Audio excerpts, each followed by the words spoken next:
Good morning বন্ধুরা, তোমাদের সবাইকে আবারও আমার একটা ছোট্ট একটা মিনি ব্লগে স্বাগত জানাচ্ছি। কেমন আছো তোমরা সবাই? আমার ছেলে অনেক সকালবেলা উঠে যায়, যেহেতু ঠান্ডার দিন পড়েছে। রাতটা অনেক লম্বা হয়ে গেছে। দেখো আমাদের উঠোনে কি সুন্দর বেগুন গাছ লাগিয়েছে আমার বাবা। এটা হচ্ছে লঙ্কা গাছ, অনেক লঙ্কা ধরেছে। এই ফুলটাতে একটা প্রজাপতি এসে বসেছিল। আমার ছেলে বলছে, মা দেখো এটাকে ধরো। অমনি চলে গেল, যেই না মোবাইলটা বের করলাম। আমার দাদার ছেলে ধান খেতে ওখানে বাজি মারছিল, তার কারণ অনেক পাখি এসে সে ধানগুলো নষ্ট করছিল। ওর জন্য আমার ছেলে বলছে দেখতে যাবে, যেই না আওয়াজ শুনেছে অমনি দৌড়ে চলে আসলো ধান ক্ষেতের ওদিকে। তো ধান ক্ষেত পেরিয়ে এবার আমার ছেলে ব্রাশ করতে করতে এসেছে, ওর হাতে করে পেস্টও নিয়ে আসে, তার কারণ পেস্টটা অনেক মিষ্টি, খেয়ে নেয়। তো আমার দাদার বাড়িতে চলে এলাম। এখানে এসে দেখছে পায়রাগুলো এখানে খেতে দিয়েছে, ধান খাচ্ছে। ও দেখে অনেক মজা পাচ্ছে। এদিকে আমার কাকু গরু নিয়ে যাচ্ছে, ও বলছে ওকে গুঁতা দিবার জন্য ভয় পাচ্ছে। তো কাকুদের বাড়িতে একটা কুকুরও ছিল, ওর জন্য ঘরের ভিতরে ঢুকতে পারছিল না। তো চলে এলাম আমার বাড়িতে। এটা হলো আমাদের ভাগ্নি পূজা। ও আমার ছেলেকে অনেক ভালোবাসে, ওর সাথে খেলছিল। ওরা দুই বোন, পূজা আর শিল্পী, রান্নাবাটি খেলছে।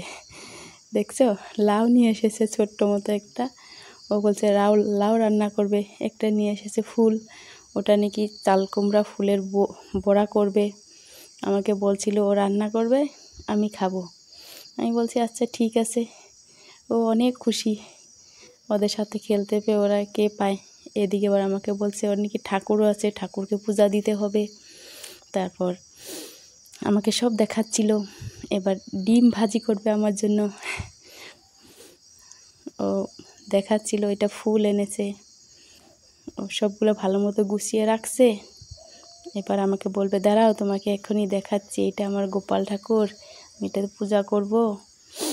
আর হাসছিল অনেক, মানে ও যেই না আমি ক্যামেরা অন করি, মানে ও হাসতে হাসতে কী করে বুঝতে পারে না। মানে আমারও অনেক ভালো লাগে ওর সাথে, ও দুষ্টুমি করে, আমি দেখি, একটু ক্যামেরা বন্দিও করে নিলাম।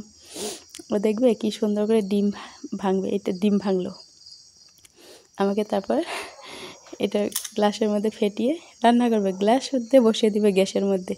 আমাকে বলবে দাঁড়াও এখনই হয়ে যাবে। তো এখন আমি যাচ্ছি একটু মেয়েকে নিয়ে ডাক্তারের কাছে। আমার মেয়ের অনেক শরীর খারাপ, তো ছেলে বায়না করছে ও নাকি যাবে। ওকে অনেক কষ্ট করে ছাড়িয়েছি, এটা আমার মেয়ে। তো কালকে থেকে জ্বর হয়েছে, পেট ব্যথা, ওর জন্য আমরা এখন যাচ্ছি ডাক্তারের কাছে।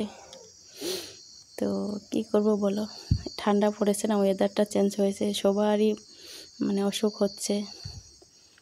ওকে আজকে স্কুলও যেতে পারেনি, ওর জন্য মনও খারাপ, একদিনও স্কুল বাদ দেয় না।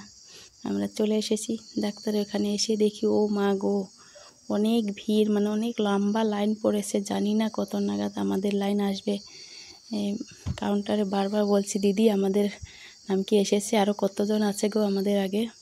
এখানে বসে বসে মানে একদম বোর হয়ে গেছিলাম। বাচ্চাগুলো যেহেতু খেলছে, আমার মেয়ে দেখে একটা ছোট্ট বেবি এসেছিল, ওর পাটা দেখে বলছে দেখো মা কত ছোট পাও, কি কিউট না। তারপর ওকে অনেক ভুলিয়ে ভালিয়ে রাখছি, কি করবো বলো। খিদেও পেয়ে গেছে, আমরা গিয়েছিলাম ওখানে 9টার সময়, ও খিদে পেয়ে গেছে। পরে বলছি চল একটু দোকানে নিয়ে যাই, কিছু কিনে দেবো, খেয়ে নিবি। ডাক্তারবাবু আমাদের ডাকতে অনেক দেরি করছে।